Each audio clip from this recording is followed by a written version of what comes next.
everyone, I am Dr. Pratik Varshna, a cancer surgeon working in Delhi NCR. So today we are here to discuss about colorectal malignancies. हम साधारण भाषा में अगर बोलें तो intestine के कैंसर।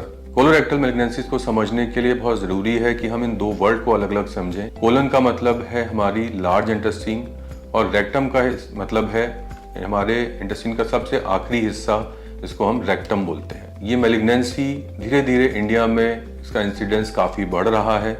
तो इसके मेन सिम्टम्स, साइंस क्या हैं? ज़्यादातर पेशेंट्स में कुछ ना कुछ altered bowel habit, weight loss, bleeding पर रेक्टम यानी कि लैट्रिन के रास्ते खून का आना, ये मेन सिम्टम्स होते हैं जिनकी वजह कैंसर हो सकता है। तो ये सिम्टम्स अगर हों तो इनके इवैल्यूएशन के लिए बहुत ज़रूरी है कि हम फिजिशियन या सर्जन को मिलें। बेसिक इवैल्यूएशन में एक ब्लड इन्वेस्टिगेशन, सीबीसी और एक पेट का अल्ट्रासाउंड एक बेसिक इन्वेस्टिगेशन होता है। इसमें अगर खून का नंबर अनएक्सप्लेन्ड वे से कम हो रहा है तो ये इंडिकेशन होता है कि हमें ब्लीडिंग पीआर हो सकता है और अंडरलाइंग मैलिग्नेंसी हो सकती है। जब भी ऐसा डाउट हो तो उसको कंफर्मेशन करने के लिए एक कोलोनोस्कोपी की जाती है। इसमें नीचे के रास्ते हम एक एंडोस्कोप डालते हैं और पूरे लार्ज इंटेस्टाइन और रेक्टम के पार्ट को एंडोस्कोपिकली व्यू करते हैं कि उसमें कोई घाव या गांठ तो नहीं है, और अगर ऐसा कोई गांठ होता है तो उसकी साथ में बायोप्सी की जाती है। और साथ में वैल्यूएशन में एक tumour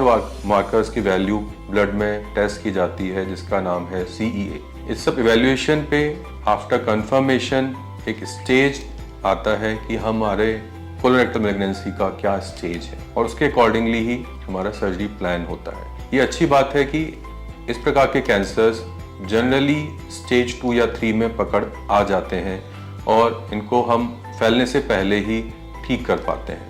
according to literature, majority of colorectal malignancies are treated by surgery first followed by any other treatment only if required. इस इवैल्यूएशन के बाद में जो पार्ट इन्वॉल्व है कोलन के पार्ट में, उसको हम निकालते हैं, जिसको हम कोलेक्टमी कहते हैं। अगर हम उसको आधा हिस्सा निकाल रहे हैं तो हेमिकोलेक्टमी कहते हैं, और अगर पूरे कोलन को निकालना पड़ रहा है तो उसको हम प्रोक्टोकोलेक्टमी कहते हैं। ये सर्जरी भी बहुत तरीके से की जा सकती है। जो एक स्टैंडर्ड वे है वो है ओपन सर्जरी, जिसमें हम एक मिडलाइन इंसिजन देके और इस सर्जरी को पूरा करते हैं, कोलन के हिस्से को निकाल देते हैं। साथ साथ उसके ड्रेनिंग लिम्फ नोड्स को निकालना बहुत ज़रूरी है। सेम सर्जरी को हम मिनिमल इन्वेसिव टेक्निक्स या की होल मेथड से भी कर सकते हैं।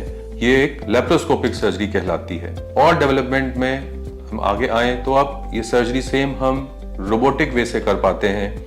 तो लेप्रोस्कोपिक और रोबोटिक सर्जरी दोनों ही सर्जरीज के माध्यम से हम एक्सटेंट और ऑन्कोलॉजिकल रिजल्ट्स सेम प्रोवाइड कर पाते हैं और इनका रिकवरी पेशेंट का बहुत फास्ट हो जाता है। लेप्रोस्कोपिक और रोबोटिक सर्जरी की अगर हम बात करें तो इन दोनों में भी काफ़ी डिफरेंस है।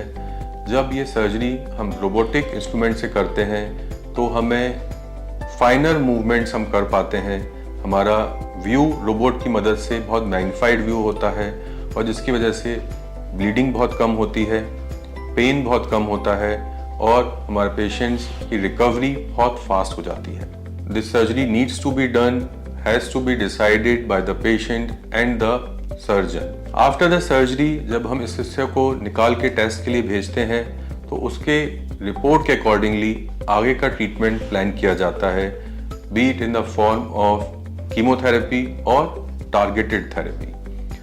With the development of science, chemotherapy और इम्यूनोथेरेपी के मेडिसिन्स बहुत इम्प्रूव हुई हैं और उनके साइड इफ़ेक्ट्स काफ़ी कम हो गए हैं। आज के इस टाइम में मेजॉरिटी पेशेंट्स में हम जेनेटिक असेसमेंट करने के बाद ही एक प्रॉपर टारगेटेड थेरेपी देते हैं, जिसकी वजह से हमारे रिजल्ट्स इम्प्रूव होते हैं और उनको साइड इफ़ेक्ट्स मिनिमल आते हैं। सो टू समराइज, अपने सिम्टम्स के बारे में अवेयर रहिए।